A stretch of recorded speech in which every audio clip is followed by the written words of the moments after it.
అందరికీ నమస్తే. మూసీ బ్యూటిఫికేషన్, మూసీ ప్రక్షాళన ఏదో చెప్తున్నారు కదా, దాని గురించి నేషనల్ గ్రీన్ ట్రిబ్యునల్లో ఒక కీలక అప్డేట్ వచ్చింది. అది చూసిన తర్వాత ఒకటి అనిపించింది, ప్రభుత్వం ఇంతవరకు పర్మిషన్ కూడా లేదు, దానికి ఎన్విరాన్మెంటల్ క్లియరెన్స్ కూడా లేదు, మేము అప్లై చేసినామని చెప్తుండే వీళ్ళు. దాన్ని వేసిన ఆ పిటిషన్ వేసిందేమో రాజ్నగర్ బీఆర్ఎస్ ఇన్ఛార్జ్ పటోల కార్తీక్ రెడ్డి వేసిండు. దానికి సంబంధించిన ఆర్డర్ కాపీ వచ్చింది. ఆర్డర్ కాపీ వచ్చిన తర్వాత అర్థమైంది ఈ గవర్నమెంట్ అసలు ఎంత గుడ్డిగా మూసి ప్రాజెక్ట్ దానిలో పోతున్నాను. నిజానికి ఇప్పుడు ఇరుక్కపోయింది అది.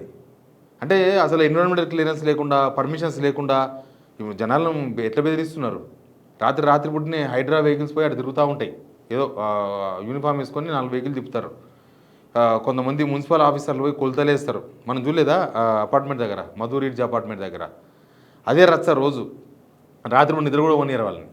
కానీ తీరా చూస్తే ఈ ఎన్జీటీ ఇచ్చిన ఆర్డర్ చూసిన తర్వాత, నేషనల్ గ్రీన్ ట్రిబ్యునల్ ఇచ్చిన ఆర్డర్ చూసిన తర్వాత అసలు ప్రభుత్వం పేపర్ వర్క్ ఏం చేయకుండా జస్ట్ గ్రౌండ్ వర్క్ మాత్రమే చేస్తుంది. అంటే పేపర్ ఎవరు ప్రాజెక్టులు కట్టినా కూడా పర్మిషన్స్ కావాలి కదా, అవి లేకుండానే గ్రౌండ్లో అక్కడి నుంచి మీరు వాళ్ళని ఖాళీ చేయించే ప్రయత్నమో లేకపోతే మార్క్ చేసి భయాందోళన సృష్టించే ప్రయత్నమో చేస్తున్నట్టుగా క్లియర్గా అనిపించింది. ముందు సబ్స్క్రైబ్ చేయండి, షేర్ కూడా చేయండి. ఇది పటోల కార్తీక్ రెడ్డి వేసిన పిటిషన్ నేషనల్ గ్రీన్ ట్రిబ్యునల్లో వేసిండు. అప్పుడు రేవంత్ రెడ్డి మాట్లాడిండు కదా, ఒక ఆయన సబితాయింద్ రెడ్డిని గుర్తు చేసుకొని, ఒక ఆయన ఇక్కడ ఒక లీడర్ ఉంటుంది, ఆమె కొడుకు పోయిండు నేషనల్ గ్రీన్ ట్రిబ్యునల్కి, వాళ్ళని సంఘ బహిష్కరణ చేస్తాను రేవంత్ రెడ్డి. సంఘ బహిష్కరణ అంటే ఆయన భాషలో ఏందో, జనాల కోసం కోట్లకు పోతే, జనాల కోసం ఇంజిటికి పోతే కూడా సంఘ బహిష్కరణ చేస్తారా? మరి జనాలు వద్దు, మా ఇంట్లో గొలగొట్టొద్దు, మమ్మల్ని రోడ్ల మీద పడేయద్దు అంటున్నా కూడా ప్రభుత్వం గుంజుకొని మేము ఇక్కడ అవసరం లేని టూరిజం ప్రాజెక్ట్ చేస్తామంటే ప్రజలు సంఘ బహిష్కరణ చేస్తారు. అప్పుడు ఎవరిని చేస్తారు? ప్రభుత్వాలే కాదు, ప్రజలు కూడా చేస్తారు సంఘ బహిష్కరణ, రాజకీయ బహిష్కరణ అన్నీ చేస్తారు. అప్పుడు మాట్లాడిండు, దీని గురించే మాట్లాడింది. ఇగో Patola Karthik Reddy versus union of India, central water commission, national dam safety authority. ఎంతమంది కాపీ చూడు, ఎంతమందికి ఉంది ఇది. State of Telangana, Musi river front development, Telangana state pollution control board, Hyderabad metropolitan development authority, irrigation CAD department, principal chief conservator of forest. ఇంతమంది permissions కావాలి. హైదరాబాద్ సరే ఇవన్నీ ఇస్తారు ఈ స్టేట్ గవర్నమెంట్, ఇవన్నీ కూడా ఈ స్టేట్ గవర్నమెంట్ ముఖ్యమంత్రి ఏం చెప్తే అది నడుస్తుంది కదా.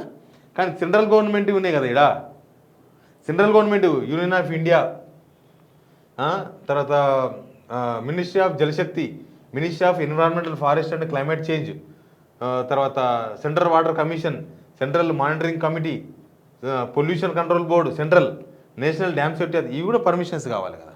ఇప్పుడు ఈ పర్మిషన్స్కు అప్లై చేసినట్ట వీళ్ళు చెప్పింది ఏంటంటే, లాస్ట్కి వీళ్ళు ఎన్జిటికి చెప్పినారు. దీని మీద ప్రభుత్వం వివరణ అడిగింది ఎన్జిటి. అడిగితే వీళ్ళు ఏమంటారంటే, కార్తీక్ రెడ్డి ఏమో అసలు పర్మిషన్స్ లేకుండా ఏం లేకుండా ఎన్జిటీలో పనులు చేసే ప్రయత్నం చేస్తున్నారు అని పిటిషన్ వేసిండు. దానికి గవర్నమెంట్ తరఫున అడ్వకేట్ ఏం చెప్తాడు, తాము ఎన్విరాన్మెంటల్ క్లియరెన్స్ కోసం అప్లై చేసినామంట, దరఖాస్తు చేసినాం, పిటిషనర్ లేవనెత్తిన అంశాలు పరిగణలోకి తీసుకుంటామని స్పష్టం చేసిన తెలంగాణ ప్రభుత్వం తరపు న్యాయవాది. దీంతో ప్రస్తుతానికి ఈ పిటిషన్ డిస్పోజల్ చేస్తున్నాం, ఒకవేళ భవిష్యత్తులో ప్రభుత్వ నిబంధనలను ఉల్లంఘిస్తే తమను ఆశ్రయించాలని కార్తీక్ రెడ్డిని సూచించిన నేషనల్ గ్రీన్ ట్రిబ్యునల్. దీని అర్థం ఏంటంటే ప్రభుత్వం ఇరుక్కపోయింది. అంటే అవన్నీ ఏమి లేకుండానే వీళ్ళు ఏదో చేద్దామని ప్రయత్నం చేస్తున్నారు.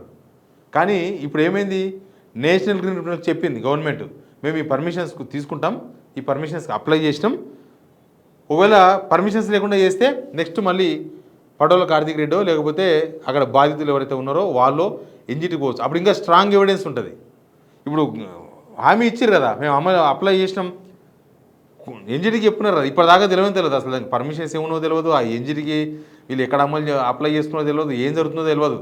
ఇప్పుడు దీని ద్వారా తెలిసింది జస్ట్ అప్లై చేసుకున్నారు, పర్మిషన్స్ ఏం లేవు అని. ఇప్పుడు ఏమైంది, ఈ పిటిషన్ వేయడంతో కార్తీక్ రెడ్డి ప్రస్తుతానికి డిస్మిస్ కావచ్చు, కానీ నెక్స్ట్ పర్మిషన్స్ లేకుండా ప్రభుత్వం ముందుకు పోయే అవకాశం లేకుండా అయింది.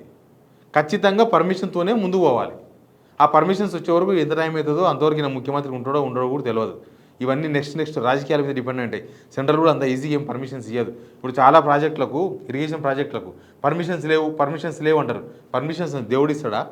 పర్మిషన్స్ సెంట్రల్ గవర్నమెంటే ఇవ్వాలి. ఏ ప్రాజెక్టుకు ఉండవు, పోలవరం ప్రాజెక్టుకు ఉండవు, కాళేశ్వరం ప్రాజెక్టుకు ఉండవు. చెప్తారు కదా, రేవంత్ రెడ్డి చెప్తారు కదా, కాళేశ్వరం ప్రాజెక్టుకు సరిగ్గా పర్మిషన్సే లేవు అంటారు. పాలమూరు రంగారెడ్డి ప్రాజెక్టు ఎందుకు ఆగిపోయింది?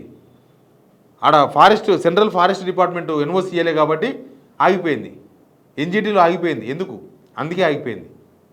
చాలా 99.9 ప్రాజెక్టులు అంటే 199 ప్రాజెక్టులకు పర్మిషన్సే ఉండవు. ఎందుకు అంటే ఇవన్నీ చాలా గొల్లాలు ఉంటాయి, చాలా కిరికిరులు ఉంటాయి. ఆ సెంట్రల్ నుంచి తెచ్చుకోవాలి. అవి అంత ఈజీ కావు. నామ్స్ ఉంటాయి, రూల్స్ ఉంటాయి. ఇప్పుడు అవన్నీ లేదని చెప్పి అవన్నీ లేకుండా ఈయన చేసే ప్రయత్నం చేసిండు. కార్తిక్ రెడ్డి పిటిషన్ చేసినందుకు ప్రభుత్వం ఖచ్చితంగా ఇప్పుడు పర్మిషన్ తెచ్చుకోవాలి. పర్మిషన్ తీసుకొచ్చుకున్నాకనే ముందుకు పోవాలి. ఆ పర్మిషన్ పబ్లిష్ చేయాలి. అట్లా ప్రభుత్వం ఇరుకపోయింది. ఇప్పుడు గుడ్డిగా రేవంత్ రెడ్డి చలో రేపు పొద్దుగాల రాత్రి హైడ్రా పనులు అదే కదా, రాత్రి రంగనాథ్ చలో వెళ్ళిపో 4 బుల్డోజర్ వేసుకొని పోయి బుల్డోజర్ చేసి 4 అపార్ట్మెంట్లు కూలగొట్టొచ్చి ప్రభుత్వం 5,000 కోట్ల భూములు స్వాధీనపరచుకున్నది, కాపాడిందని పొద్దుగాల స్టేట్మెంట్ రాపిండికి రాదు. ఇప్పుడు ఖచ్చితంగా నువ్వు పర్మిషన్స్కి అప్లై చేసుడు కాదు, పర్మిషన్స్ వచ్చిన తర్వాతనే పనులు స్టార్ట్ చేయాలి. ఆ పర్మిషన్స్ వచ్చే వరకు దేవుడు ఎవరో రాముడు ఎవరో తర్వాత తెలుస్తుంది. ఎనీవే కార్తిక్ రెడ్డి ఎన్జిటీలో ఇచ్చిన పిటిషన్ని తాత్కాలికంగా ఇప్పటికిప్పుడు అంటే ఇంకా ప్రభుత్వం పర్మిషన్స్కి అప్లై చేసినాం, మేము ఇంకా పర్మిషన్స్ తీసుకుంటున్నామని చెప్పినారు కదా, తీసుకోకపోతే రమ్మన్నారు. కాబట్టి ఇట్లా ప్రభుత్వాన్ని ఇరికించగలిగింది ఆయన ఎన్జిటీకి పోయి. లేకపోతే వీళ్ళు తెలుసు కదా పర్మిషన్స్ తర్వాత ముందు పని చేసేస్తారు, పర్మిషన్ తర్వాత ఎన్జిటీకి పోయినా లాభం ఉండదు. ఏంటంటే అప్పటికే డిమాలిష్ అయిపోతాయి, కూలగొట్టేస్తారు, చేయాల్సిన పని అంతా చేసేస్తారు.